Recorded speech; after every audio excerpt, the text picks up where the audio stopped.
ano dyan? Kuya JJ? Kuya JJ, plus papalitada. Ay, ang galing. Mga kababayan, no? Kuya JJ, nagpapalitada.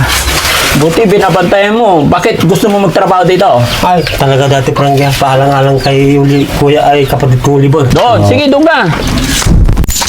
Oh, kung gaano kalaki yung space mula doon, ay, ito po yung ano, para makikita kung gaano kahaba. Kasi ang pinagtatalunan kasi dito, yung gitna. The difference is 3 meters. Hindi ko na alam English mga kababayan. I-comment nyo yan. Kailangan kasi English daw yung nagtatanong. That's why I will repeat again. Mahirap magka-viewers ng English speaking. Pusang gala. Say 3 meters, no problem. Oh, 3 meters away from between Mother Ansing and you. Yes. It's okay to you? Okay, dati parang That's right. Ha? That's right. That's right. Nobody compulsion. Sorry.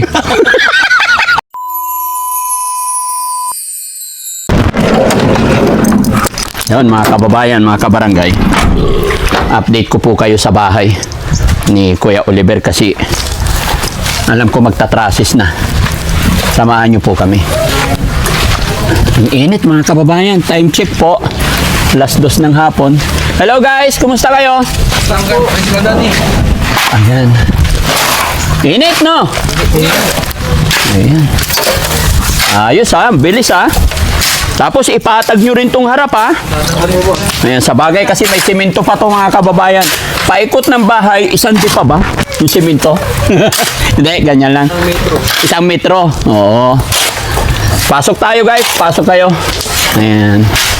Ganda na ng mga bintana. Ayan, tapos na yung trusses. Tapos na po. Tapos na. So bukas. Saan si Purman? Umuwi sa ano? Kasi na, sa Liaga. Kailan umuwi? Nung alas po kanina. Madaling araw? Opo. Oh, sige, okay. Hello po, magandang hapon. Ayun, ang ganda na. Ayan mga kababayan, yung last na punta ko dito, wala pa yan. Sa terrace pa lang. Pero ngayon, okay na. Na-welding na rin. Meron na rin ano, electric wire. Yun ang kagandahan. No? Papipinturahan na lang natin yan guys, primer.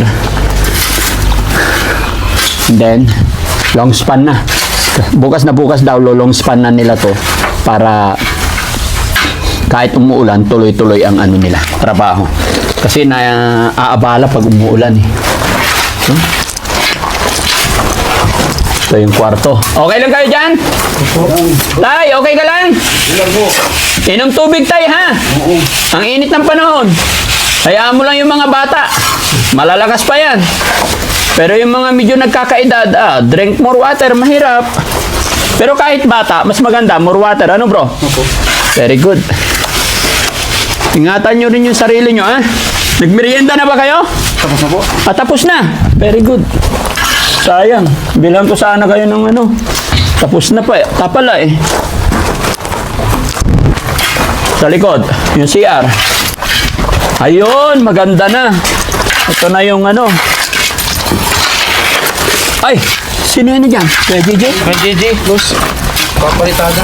Ay, ang galing. Mga kababayan, no? Kuya JJ, nagpapalitada. Galing, ah.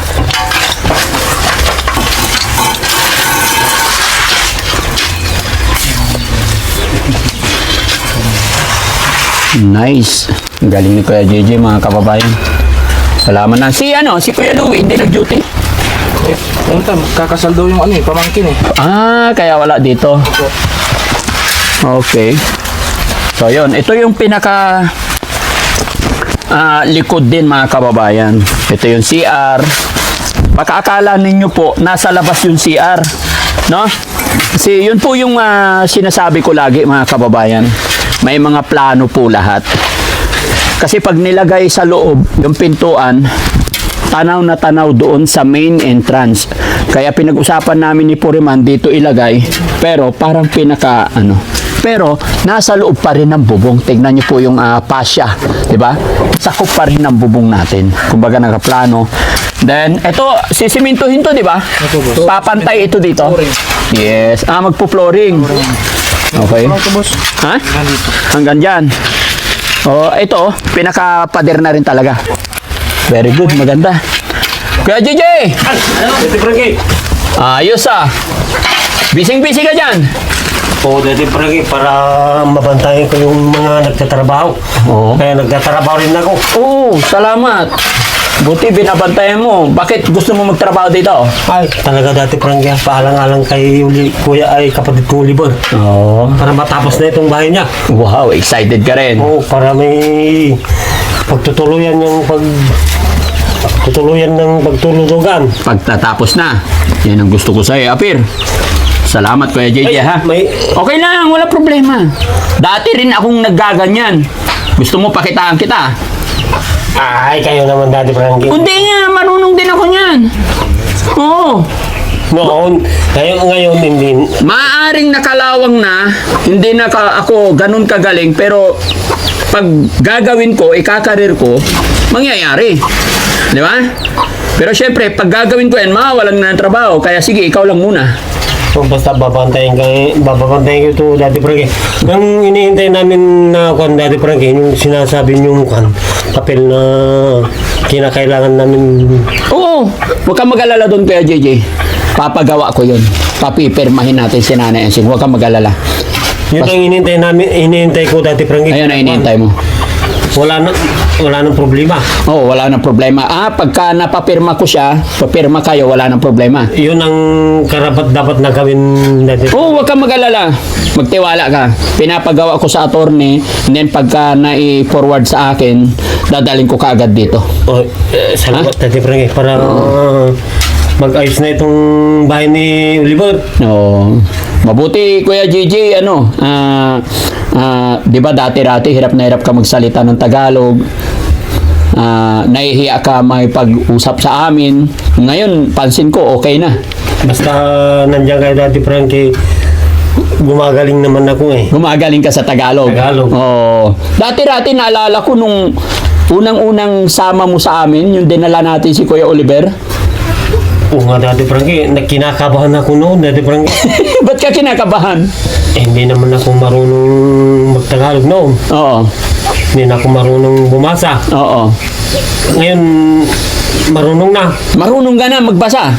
Pati maggawa ng bahay, marunong na. Hindi, dati mo naman trabaho yan eh. Ay, talaga. Oo, di ba? Oo, pawis na pawis ka. Init. Mainit sa panahon Dati Frankie. Mainit ang panahon. Pero ganun talaga kailangan. Mas maganda yung pinapawisan ng katawan, Kuya JJ, kaysa malamig na katawan na hindi na pinapawisan. Anong gusto mo? Pinapawisan ka o malamig na yung katawan? Ay, ayaw ko naman yun Dati Frankie. Di ba? Ay, mga kababayan, nakakatuwa si Kuya JJ. Kasi nung nagkaayos-ayos sila, kinausap ko po si Puriman na mag-duty si Kuya JJ dito at saka si Kuya Louie. Pero sabi nga, may kasalan ng pamangkin ni Kuya Louie kaya wala siya. Pero kahapon naka-duty sila. Para maging maayos. At kumusta naman kayo ni Kuya Louie? Okay na, wala nang problema. Wala nang problema. Salamat. Nandiyan kayong nakasuporta. Ayos na kami. Diba? Wala nang problema sa Wala nang problema. Oo, huwag kang mag-alala. Buti na lang nandiyan kayo Dati Frankie na sumusuporta. May awa ang Diyos. May awa ng Diyos. Nandiyan kayo. Basta lagi mo lang hangga't mag-duty ka dito, huwag kang mahiya, ha? Oo. Si Sildo, sinabi ko naman na kay Purman, walang hiya-hiya, wala tayong dapat ikahiya dahil wala tayong ginagawang masama. Pangalawa, bahay ng kapatid mo to, dapat lang na nandyan kayo nakasupervise para nakikita nyo na maayos ang gagawin, ha? Yun ang gagawin namin Dati Frankie. Nandito na yung bahay niya. Talaga malaking salamat na nakapagtayo kayo ng bahay niya. Para sa kanya naman ito eh. Diba? Tingnan mo, trasis lahat yan. Tapos papipinturahan ko pa yan, ha? Ang ganda ng bulada niya. Sana hindi nakalabas tong bulada niya sa lupa, no? Hindi naman, Kuya JJ. Ayos lang naman. Sa lupa ninyo, Yun lang ang problema. Hindi pa kasi kung ito dati Frankie. di pa sukat. Baka yung bulaga matatapos siguro. Hindi naman kasi mas nakalabas pa yung bulada ni Ansing eh. No? Yun nga sa kabila nga ng yung bulada. Oo. Pag-usapan namin yan. Oo, okay yan. Sa panahon na kung sa kanila yan, di pag-usapan. Oo. Sige, Kuya JJ, may gusto akong gawin, ilapag mo muna yan. Kasi mga kababayan, may request din tong ating mga viewers na gusto raw nilang malaman kung gaano kalayo itong bahay ni Kuya Oliver sa bahay ni Ansing at gaano kalayo itong bahay din kay Kuya Oliver. Pwede ba ikaw magsukat? Hiram tayo ng metro mula doon hanggang dito. Gustong malaman ng ating mga kababayan. Kaya susukatin natin. No? Although wala nang problema mga kababayan. Kasi yung iba, sinasabi nila, lagi kong sinusunod si Nanay Ansing. Which is, hindi naman po ganun. Kumbaga, ibinabalance natin kasi tayo yung nakakita, nakakaalam ng sitwasyon. Kaya gusto ko lang sukatin, Kuya JJ, sa sukatin natin. No? Ayan. Okay na to. Kalalim, okay sa'yo. Ay, ayos na yan. Ang laki-laki na niyan. Yung mga sa inyo nga, bilog lang ganyan eh. Mag-isa na naman siya dati Frankie. Mag-isa lang siya. Pahiram tayo metro, bro. Metro. Marunong ka nito. Kung dati Frankie, hawakan ko na lang itong mga niya. Hawakan. Tapos? Ikaw na lang pong Hindi. Ako nga hawak. Dito ka. Hihila ko. Yan mga kababayan, ito po yung... hindi, doon tayo kasi kung gaano. Doon. Sige, doon ka. Kung gaano kalaki yung space mula doon. Ay. Purman, halika Purman. Wala si Purman eh. Sukatin natin kung gaano kalaki. Doon. Gaano kahaba yung distansya mga kababayan? 60. 7 meters. Ha? Ilan? 7 meters. 7 meter, dito pa lang. Sige. Ikaw na magsukat, Purman. Dalawa kami ni... Kuya JJ, halika rito. Ayan. Plus yun. Ito, ipa-plus to. Ha? Ito. Ipa-plus pa to. 2 meters siguro yan. 160. Ilan? 160, sir. Okay. 7 yung una. Opo. Plus 160. Opo. So, 8. 8.70. 8.70. Dito pa sa kabila. distance niya lang ito sa bahay ni Hansing at saka si Oliver. Oo. Distance namin sa kwan. Ha? Distance namin sa Daddy Prade, yung distance namin ni Oliver sa bahay ko. Oo. Para walang kwan. Oo. Kaya at least, hindi. Para makita rin ng ating mga kababayan. Sige. Lahin mo doon, Foreman. Dito ka lang, Kuya JJ.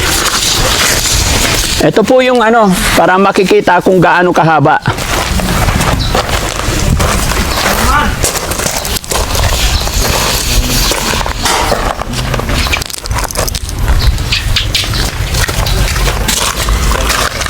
Oh. Ayan. 7 meter. Ilan? 7 po. 7. Oh, mas na. Okay. 460. Plus mo lahat. 11. 11. 0.6. Minus yon. So, ilan ang naging lamang? 310. 3 meters lang ang naging lamang. 3.10. Yon.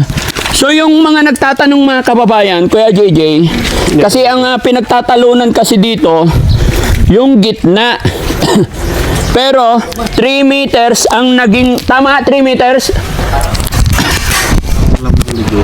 Oo. Mas maluwag ng 3 meters away from house of Mr. Kuya JJ. And then, the difference between house of Nanay Ansing, different, how much? 1 meter. No, English. 1 meters difference. No. Anong 1 meters difference? 3 meters. Oo. Barangay. The difference is 3 meters. Hindi ko na alam English mga kababayan. I-comment nyo yan. Kailangan kasi English daw yung nagtatanong. That's why I will repeat again. Mahirap magka-viewers ng English speaking. Pusang gala.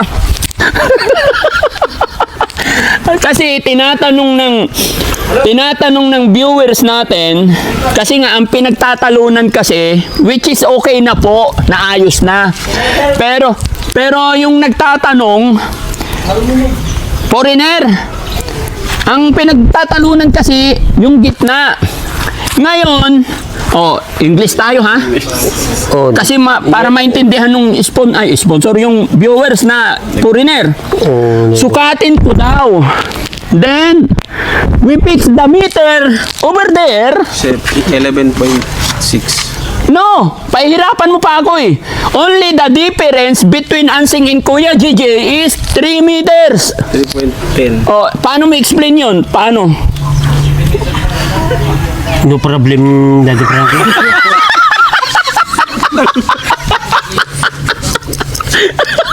Okay. So, now, the difference is 3 meters. No problem yun. Yung No, English. No difference ay yung... No difference, no problem. No problem. Sige na, para maintindihan niya. Foreigner, ano tawag mo sa kanya? Explain mo, bilisan mo, kaya hindi tayo alis dito hanggat nasunog na yung bato ko. English. No problem. This difference is little my land. Anong, No problem. That's my okay. ulitin mo. This my difference in my house ni JJ, house ni Ansing, difference 3 meters, no problem. 3 meters away from between Mother Ansing and you. Yes. It's okay to you? Okay, Daddy Frankie. Ha? That's right. That's right. Nobody compulsion. Sorry. Nobody compulsion. Sorry correct me if I'm wrong. Sorry, not compulsion. No problem. That's my father is my home. I have my lot in my makakapatid. No. No, English. Brother, sister ko My na. brother, my sister. Oo. No problem. No problem. So now, Any kinds na yung my home, no problem na English. Kasi, bakit kasi English pa yung nagtanong eh? No problem. No problem. No more compulsion. I'm not comment. Oo. No, just my house ni Oliver. Oo. Just my house. I'm just distance ni my sister. No Papatagal pa itong usapang English. Dito tayo sa hindi mainit.